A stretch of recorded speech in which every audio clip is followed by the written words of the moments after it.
Very good evening, friends. Welcome to my YouTube channel. Please subscribe my YouTube channel. In my previous video, I already discussed about pollination. Transfer of pollen grains from anther to the stigma is called as the pollination. Pollination are two types: self-pollination and cross-pollination. Followed by that, I had explained agents of pollination. Pollination takes place by the agents, pollinating agents like wind, water, and animals.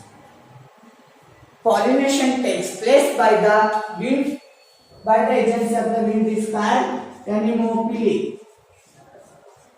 Pollination takes place by the agency of the wind is called anemophily.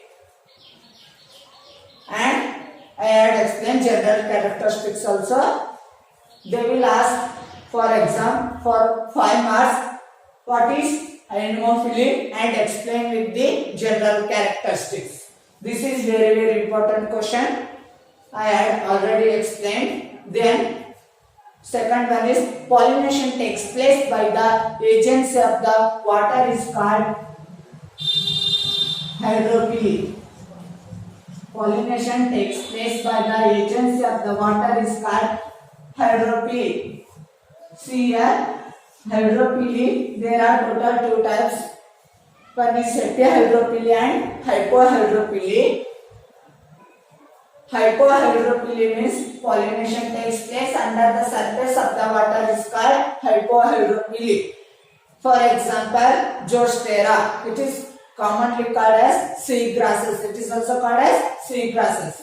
Pollination takes place above the surface of the water is called epihydrophily. For example, Vallisneria. This is also very important question for farmers. How does pollination takes place in Vallisneria and Zostera? This is also very important question for farmers. I have already explained. In this video, I am going to start with the zoophily. Pollination takes place by the agency of the animals is called zoophily. Pollination takes place by the agency of the animals is called zoophily. Zoophily again they subdivided into many kinds on the basis of the type of the animals like insects, snails, snakes, and birds. But new BSc the pollination takes place by the insects, snails, ಮತ್ತು snakes and birds ಅಂತ ಕಲಿತೀರಿ. But ಇಲ್ಲಿ pollination takes place by the second PUC syllabus ನಾಗ ಏನು ಕಲಿತೀರಿ? Pollination takes place by the agency of the insects is called entomophily. Pollination takes place by the agency of the insects is called entomophily. ಮತ್ತು endophily ಮತ್ತು hydrophily both are abiotic. This zoophily is a biotic. See here, entomophily, pollination takes place by the agency of the insects is called entomophily. It is also very important question for 5 marks. Yes. Now I am going to start with the characteristics of the entomophily. They will ask for 5 marks. Define entomophily. Explain with the characteristics. Flowers are large, bright colored and showy. Generally, petals of the flower are bright in color to attract the insects for pollination. But in some other flowers, other parts of the flower becomes prominent and bright in color. See here, in Bougainvillea, bracts are bright in color. Next, Masenda.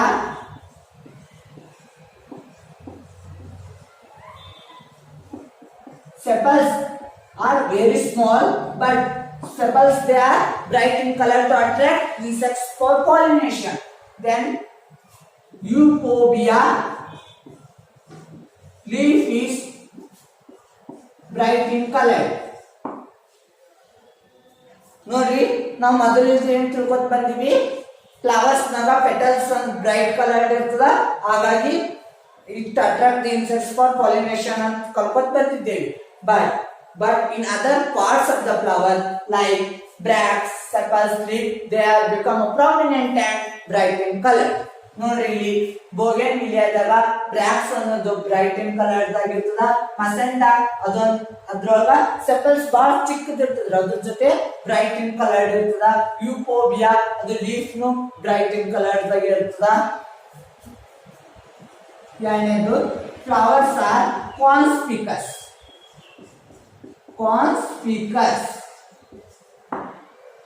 Flowers are conspicuous. Conspicuous means normally visible.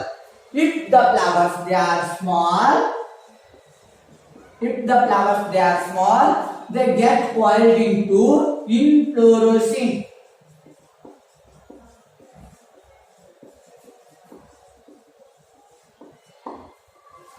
Then flowers are fragrant,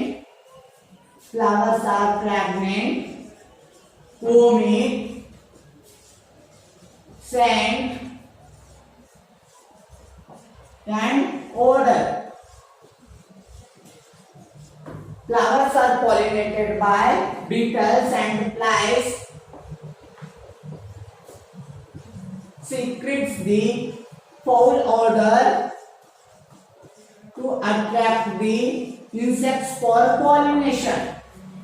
ನೋಡಿ insects ಸುವಾಸನೆ ಇದ್ದಲ್ಲೇ ಹೋಗಿ ಪರಾಗಸ್ಪರ್ಶ ಅಂದ್ರ pollination, ಪರಾಗಸ್ಪರ್ಶ ಆಗ್ಬೇಕಂತ ಇಲ್ರಿ. ಅವು insects ಸುವಾಸನೆ ಇದ್ದಲ್ಲಿ ಪಾಲಿನೇಷನ್ ಆಗ್ಬೋದು, ದುರ್ವಾಸನೆ ಇದ್ದಲ್ಲಿ ಪಾಲಿನೇಷನ್ ಆಗ್ಬೋದು. ಇಲ್ಲಿ ನೋಡ್ರಿ ಬಿಟಲ್ಸ್ ಮತ್ತು ಫ್ಲೈಸ್ ಅಲ್ಲಿ ದುರ್ವಾಸನೆ ಇದ್ದಲ್ಲೇ ಪಾಲಿನೇಷನ್ ಆಗುತ್ತೆ.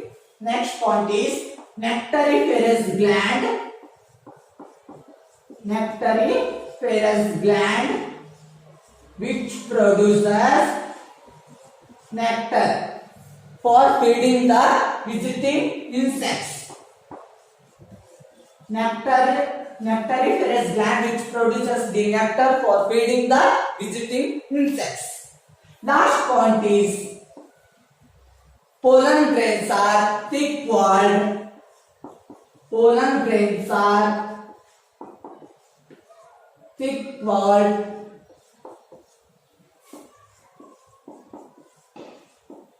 Sticky and spiny. Pollen grains are thick-walled, sticky and spiny. So that easily attach the pollen grains to the visiting insects. See here, whenever insects sit on the flower, pollen grains are get attached to the insects. Same insects,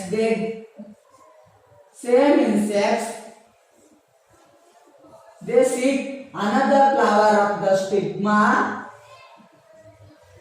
They release the pollen grain. ನೋಡ್ರಿ ಇದು insects ಅಂತ ತಿಳ್ಕೊಳ್ಳಿ. Insects ಏನಾಗಿರ್ತದ flower ಮ್ಯಾಗ ಬಂದಿರ್ತದ, pollen grain ಇದು ಕಾಣ್ತದ್ರಿ. ಇಲ್ಲಿ pollen grain another flower stigma ಇಲ್ಲಿ stigma ಮೇಲೆ ಬಂದಿರ್ತದ್ರಿ. ಇಲ್ಲಿ ಕೂತಾಗ pollen grains they will releases. Many insects they produce nectar or pollen without bringing about any pollination. They are called pollen or nectar robbers.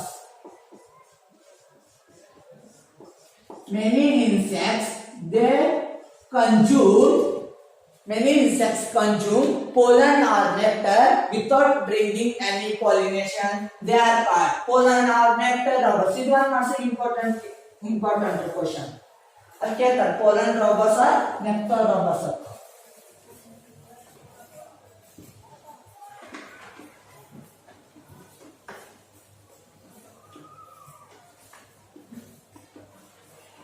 Next, floral rivers.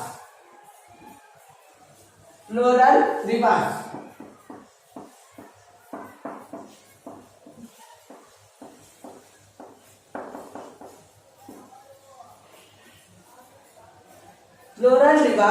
Floral rivers ಅಂದ್ರೆ ಏನಪ್ಪ? Plants, they will give something to the pollinators. Plants, they will give something to the pollinators. Pollinators, they are also benefit as well as pollinators also benefit as well as plant also benefit. Pollinators ಸುಮ್ನೆ ಬಂದ್ plant ಬರೋದು ಹೇಳ್ರಿ, ಅವಕ್ಕ ಊಟನೇ ಸಿಗ್ಬೋದು, ಮಲ್ಕೊಂಡ್ ಜಾಗನೇ ಸಿಗ್ಬೋದು, ನೀರೇ ಸಿಗ್ಬೋದು ಅಂತ ಅನಿಸ್ಕೊಂಡ್ ಪಾಲಿನೇಟರ್ಸ್ ಎಲ್ಲಿ ಬರ್ತಾವ್ರಿ? ಪ್ಲಾಂಟ್ ಬಂದ್ ಬರ್ತಾವ್ರಿ. In some species, floral river, they give safe place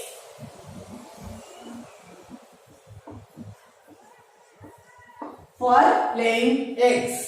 In some species, floral river to give safe places to laying eggs. First one is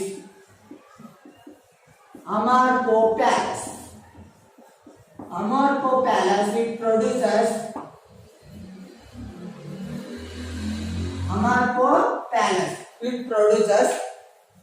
flower. The tallest flower is Amorphopalus. Its height is 6 feet in height. Tallest flower is Amorphopalus. Its height is 6 feet in height. Then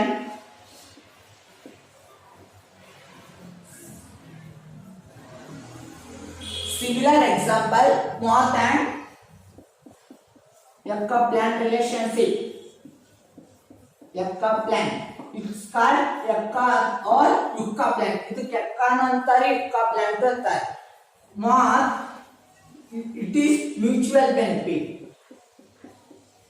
Mutual benefit means they will get benefit to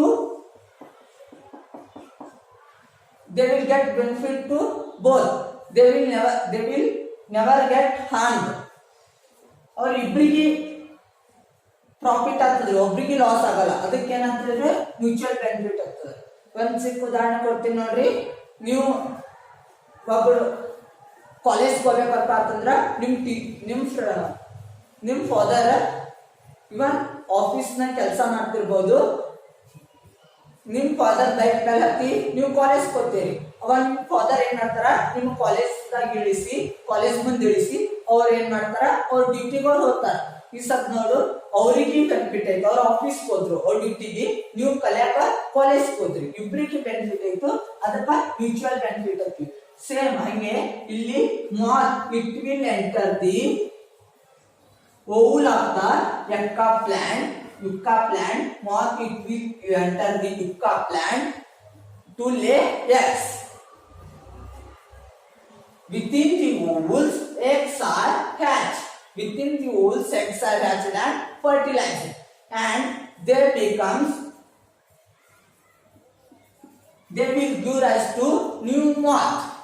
Here, yucca plant ಇಲ್ಲಿ ಎರಡಕ್ಕೂ benefit ಐತ್ರಿ. yucca plant ಏನಾಯ್ತು, pollination ಆಯ್ತು, moth ಗ protection ಸಿಕ್ತು. ನೋಡಿ ಇನ್ನೊಂದ್ಸಲ ಹೇಳ್ತೀನಿ ನೋಡ್ರಿ, ಕೇಳಿದ್ರಲ್ಲಿ moth, it will enter the ovule of the yucca plant to lay eggs. Within the ovule, eggs are hatched out and fertilized. They will give new moths. ಇಲ್ಲಿ ನೋಡಿ yucca plant ಪಾಲಿನೇಷನ್ ಆಯ್ತು, moth ಗೆ ಏನಾಯ್ತು, protection ಆಯ್ತು. Thank you guys watching my videos. Please share video with your friends and subscribe my YouTube channel.